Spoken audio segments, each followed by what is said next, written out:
Hi everyone, it's Mark Batchelder again from mediation.com, and I am here at TAM 2022. We are in the final minutes of the entire two-day program, and I am with my dear colleague, Mark Batchelder. And Mark is going to be telling us a little bit about himself and what he spoke about, because he was one of the presenters at this year's conference here in the Woodlands Resort.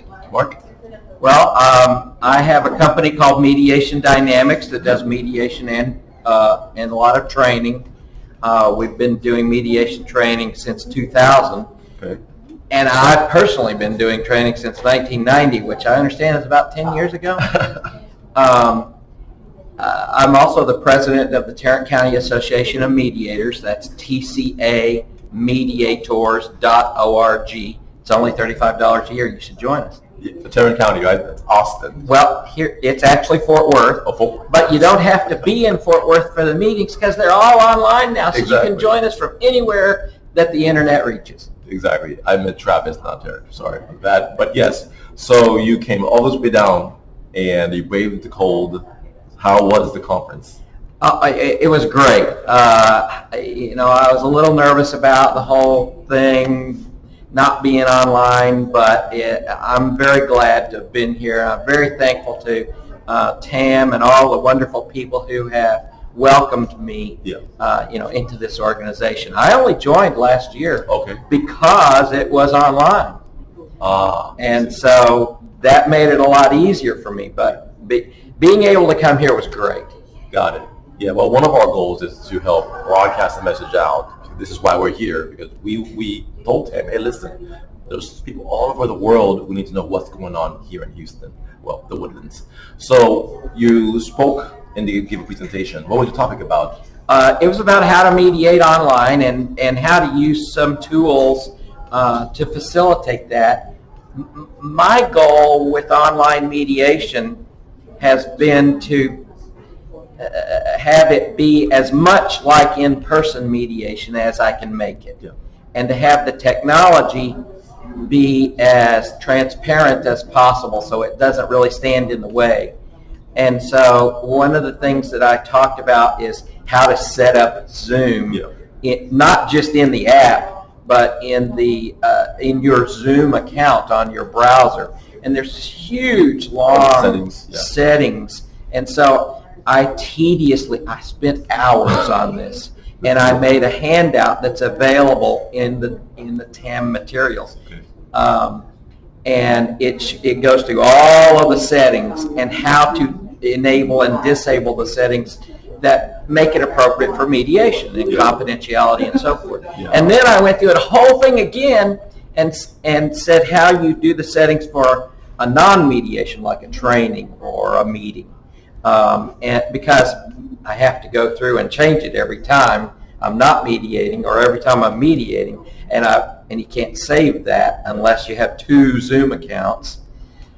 So I go through my list, and I went through earlier this week. I went and carefully, meticulously put all those things down so that when I talked about it at our meeting, I didn't have to cover every single thing. I could just say, hey, you want to do this, it's going to be down there in the materials. Very helpful. I also talked about how you use Google Docs to work simultaneously and collaboratively on a document. And in some ways, it even works better than in person because, in person, you usually have one person that's got the computer or one person that's got the pen. Correct. Maybe 2 people have a pen. But they're not able to see what the other person's writing right while they write it. With Google Docs, everybody can be in the same document in the same time, real time, looking at what everybody is doing.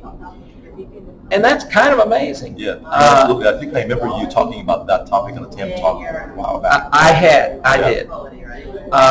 And not only that, but everybody can get access to it. They don't even have to have a Google account. If there's anybody who doesn't have a Google account, let me know. But you don't have to have one to be able to access a document on Google Docs. So the mediator can make that instantly available to anybody that's able to use Zoom. If they've got a computer sufficient, whatever device sufficient to use Zoom, then they have whatever device sufficient to use Google Docs. And then at the very least, even if you're not the kind of mediator that has everybody participating in creating the written agreement, even if you're the kind of mediator that maybe types it whenever they just tell you what to type, it still allows everybody access, and everybody can sign the document right there in front of everybody else on Zoom. And there's probably 3 different ways to sign, including, /s/ and type your name. Maybe pick a fancy font that looks like a signature. That's optional. Yeah. Or you can upload a photo that you've made of your signature on a white piece of paper. Or you can even use the software that's available to everybody for free to draw your name with the mouse.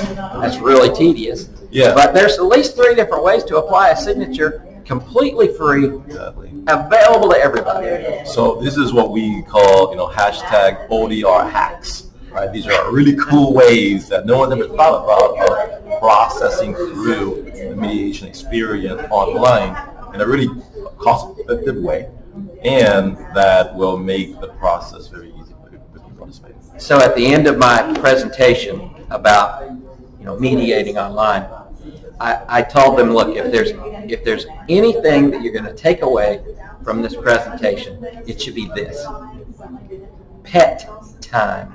I hear this one. Yeah. So why are pets so important to mediation? Well, first of all, on Zoom, the people's cats are walking across their keyboards already anyway. Exactly. Their dogs are in the background barking anyway.